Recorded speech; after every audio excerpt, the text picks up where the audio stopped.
दिनै गिबि जोंनि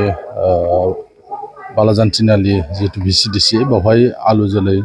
राननाय हाबाफारि गाहायै बियो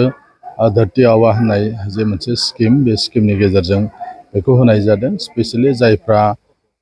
फरेस्ट ओनसोलाव थानाय आबादारिफोर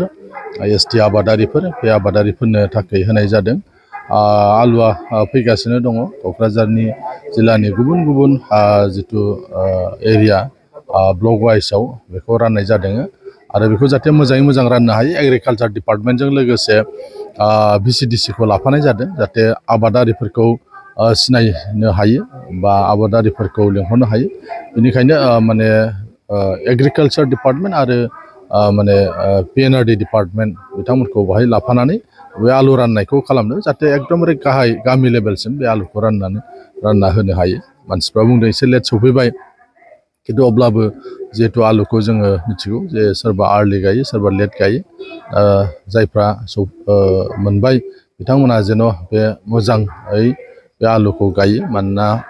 दाबो सम दङ बे हिसाबै जेसेबां सफैदों बेखौ जों आबादारिफ्रा मुलाम्फा जागोन होननानै जों मिजिंथियो बेसेबां बिबांनि दासिम आं एक्जेक्ट मिथियाखै मानोना बे डिस्ट्रिक्ट वाइसआव फैदों डिस्ट्रिक्ट एग्रिकालचारनिफ्राय जोंनि VCDCआव जेसेबां गोलैदों बेखिनिखौ बाहाय लाबोनाय जादों ट्रेनिंनि हाबाफारि जागोन ट्रेनिंनि हाबाफारि बाहाय लानो नागिरदों आबादारिफोरनो मानोना आलु गायनायनि जितु माने पद्धति दङ जेरै जोङो हालेवनानै गायो जेनेरेलि नाथाय माइबारियाव नाराखौ हाखांनायनि उनाव माइबारियावबो जे गायजायो माखासेया खालामो गुबुन गुबुन जायगाफ्राव खिन्थु जोंनि जायगाफ्राव जों बारा नुनो मोना दा बेखौनो माने गोथौ हालेवा जासे बा फबनाङा जासे जाहाथे बोरै गायनो हायो माबादि बेखौ ट्रेनिं होनो नागिरदों माननीय विधायक महोदय उपस्थितित जिला आयुक्त महोदय उपस्थितित धरती आबा जनजाति ग्राम उत्कर्ष योजना अभियान এই আঁচনিৰ অধীনত আলু বিতৰণ কৰা হৈছে তো এই আঁচনিটো কেৱল ফৰেষ্ট ৰাইটছ এক্টৰ অধীনত যিসকল খেতিয়কে যিসকল জনজাতি খেতিয়কে মাটিৰ পট্টন পাইছে তেখেতসকলৰ আৰ্থ সামাজিক অৱস্থা উন্নতিৰ কাৰণে তেখেতসকলক উন্নয়নৰ ধাৰালৈ আনিবৰ কাৰণে এই আঁচনি আৰম্ভ কৰা হৈছে এই বছৰৰ পৰাই হৈছে আৰু কৃষি বিভাগত এইটো উদ্যান শস্য বিভাগৰ আঁচনিত অন্তৰ্ভুক্ত কৰি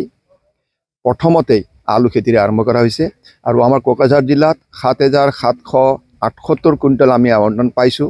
তাৰে ১,০০০ কুইণ্টল আমাৰ আহি পাইছে আৰু এই অহা সপ্তাহ দিনৰ ভিতৰত বাকিখিনি আলু আহি পাব পৰ্যায়ক্ৰমে গতিকে আমি খুব সুকলমে বিতৰণ কৰিব পাৰি আশা কৰিছোঁ আৰু যেহেতুকে এতিয়া ধান কটা সম্পূৰ্ণ হৈছে এতিয়া আমি আৰু এটা নতুন পদ্ধতি প্ৰশিক্ষণ এটা দিব বিচাৰিছোঁ আজিৰ এইটোতে য'ত হাল নোবোৱাকৈ আলুগুটি ৰাখি মাটিত আলুগুটি ৰাখি তাৰ ওপৰত গোবৰ সাৰ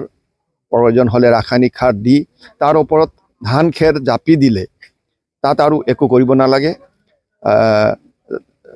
সময়ত মাটি নোহোৱাকৈ তাত আলু উৎপাদন হ'ব গতিকে কৃষকসকলৰ ধন ৰাহি হ'ব সময় ৰাহি হ'ব মাটি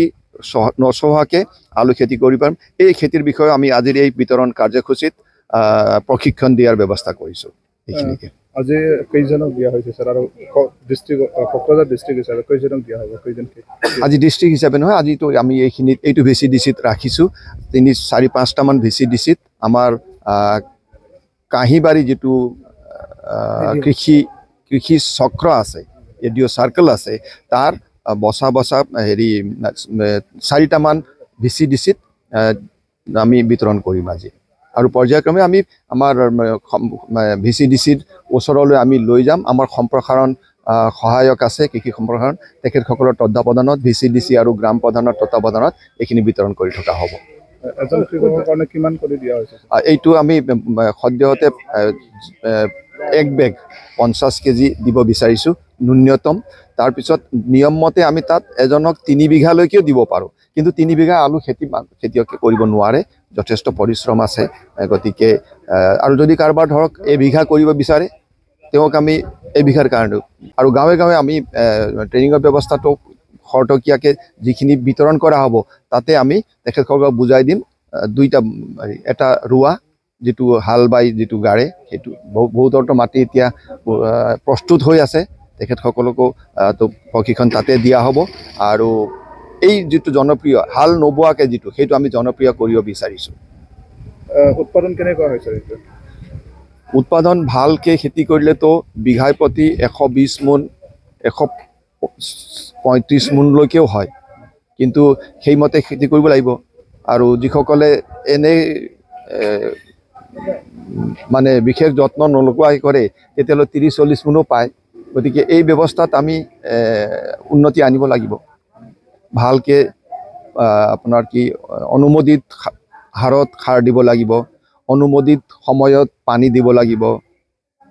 জলসিঞ্চন কৰিব লাগিব তেতিয়া উন্নতি আমি 120-135 মোনলৈকে পোৱা ৰেকৰ্ড আছে